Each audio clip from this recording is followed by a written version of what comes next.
Rope dropping Disneyland is one of the best ways to experience the park, but we constantly see people wasting their rope drop morning. In today's video, we're going to share the 5 most common rope drop mistakes that we see at Disneyland. First of all, we do want to cover the basics just in case you don't know. Rope drop means getting to the park right at opening, which is usually 8 a.m. This allows you to take advantage of really low crowds and get a lot done in the park before it starts to get busy around 11 a.m. There also is a literal rope that is dropped along with an opening speech each day, and it really sets a magical tone for the day. What's not so magical is making all the effort to rope drop and then making one of these mistakes. Mistake number 1, rope dropping Peter Pan. Now I know you've done your research and you know that the longest line in Fantasyland is always Peter Pan. And that's true, and so many people get to the park for rope drop and walk as fast as they possibly can to Peter Pan because it's normally the longest line in Fantasyland. The reality though is that unless you're staying at a Disneyland Resort hotel and you have that early entry perk, Peter Pan is going to be a 30 to 40 minute wait even at rope drop. But the good news is it's going to stay a 30 to 40 minute wait pretty much all day. It usually doesn't creep up higher than 40 to 45 minutes, so you really should use this precious time in the morning to go on some family rides that typically have much longer waits in the day, kind of like Pirates of the Caribbean or Mickey and Minnie's Runaway Railway. Don't waste your early morning hours waiting 30 minutes for a ride that's going to have a 30-minute line later. You want to use this time to ride rides that will have longer lines later in the day. Mistake number 2 is getting in line for coffee at Starbucks on Main Street. I think this is self-explanatory, but my goodness, wasting rope drop minutes of waiting in that glacially slow line at Starbucks is going to eat so much time out of your morning, and honestly, you're probably not even going to have time to finish your drink before you're boarding the ride you chose as your first ride of the day. And believe me, I understand that coffee is a necessity. Personally, I refuse to interact with the world until I have my coffee, and I totally get it. So instead of waiting until you're in the park to get coffee, we highly recommend waking up a little bit earlier and getting some at your hotel or stopping by a Starbucks on your way to the park. Trust me, this is not how you want to start your day waiting in that line. It takes so long. Mistake number 3 is using your lightning lanes 5 minutes after the park opens. Now bear with us, this one's a little bit more complicated and it does assume you're using lightning lanes. If you have made the effort to get to the park right at 8 a.m. for rope drop and you've invested in Lightning Lane Multipass, you're going to want to use the low crowds and lightning lanes to your advantage as much as possible. Lightning lanes are a line skipping tool, so let's make sure we use them that way. If you book a lightning lane right at park opening, you're most likely going to have a return window from 8:05 to 9:05, even for bigger rides like Space Mountain.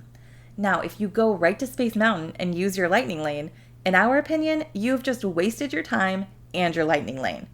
What you'll do instead is go ahead and book that return time for 8:05 to 9:05, but rather than heading straight for Space Mountain, you're going to go ride something that falls into one of 3 categories. Category 1, a ride which usually has a long line and does not have a lightning lane option like Pirates of the Caribbean. Category 2, a ride that does have lightning lane options, but the return windows tend to book up very quickly, meaning if you wait to use your first lightning lane, you may have to wait hours to use a lightning lane at that second attraction. I'm thinking of rides like Indiana Jones for this category. And finally, category 3, rides that only have single pass or standby available. This would mean rope dropping Rise of the Resistance. Now, this is a controversial piece of advice. This does come with some risk because Rise of the Resistance has a bit of a reputation for not opening with the park or breaking down early in the day. But if you really want to ride this and you don't want to spend, hold on, let me check. Oh my God, $26 per person for an individual lightning lane, or I'm sorry, now they call it a single pass lightning lane. It could be worth the risk so you can experience this attraction with a much shorter than normal standby wait time. I know that was a lot to digest, but the overall point is do not use your lightning lane that you've booked for a high ticket attraction like Space Mountain immediately. Instead, go to a ride that will have a longer wait time later in the day that will not have a long wait at the beginning of the day. Again, we're thinking about Rise of the Resistance, Matterhorn bobsleds, Big Thunder, Indiana Jones, these types of rides. All right, mistake number 4 is arriving too late. Now, let's talk timing. Seems like it should be easy. The park opens at 8 a.m., so you need to be there by 8 a.m. Simple. However, in the world of Disney, this can be easier said than done. You want to make sure you get to the park with plenty of time to spare. If you are driving, know that the parking garage usually opens an hour before opening, so that's usually at about 7 a.m. We recommend being in the line for the parking garage at about 6:50. This will give you time to get through the parking line, clear security, and then either walk to the park or wait in line for the tram. If it is a busier day, it can easily be 40 minutes from the time you pay for parking to the time you're scanning your tickets to enter the park. And even on quieter days, I really think the fastest you could possibly go from paying for parking to scanning into Disneyland would be about 20 minutes, and that is seriously lightning fast and assuming there was a minimal security line and no wait for the tram, and we're talking about rope drop here, so that's definitely not going to happen. Plan for 30 to 40 minutes.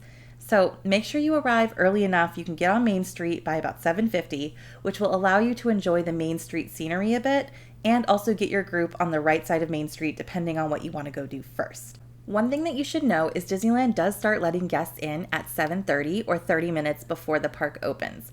Those guests cannot go all the way through the park, but you can go through Main Street. This would be a good time to get your Starbucks coffee if you absolutely must have it and you didn't get it on the way in. This is also a good time to purchase your multi-pass tickets for the day and any individual lightning lanes you might want to purchase. Also, make sure you familiarize yourself with the app and how it works. All right, last mistake number 5. Rope dropping rides that don't normally have a long wait. If you are not already familiar with Disneyland rides and their typical wait times, I definitely recommend taking a look at the Disneyland app in the week leading up to your trip. This way you can get an idea of what wait times are typically like for all the rides your family wants to experience. You definitely don't want to waste those early morning hours getting in line for rides that are usually a walk-on or have a really short wait most of the time. I am thinking of rides like Winnie the Pooh, Astro Orbiter, Casey Jr. Circus Train, Finding Nemo, and Mad Tea Party. Since these rides usually have lines around 15 minutes or less, you really should focus your rope drop efforts on rides that typically have longer waits like Space Mountain, Matterhorn, or Big Thunder, especially if you've chosen not to use multi-pass for this trip. I hope that we have helped you avoid some of these common rope drop mistakes. Let us know in the comments what your favorite ride to rope drop is. Thanks so much for joining us. We'll see you next time.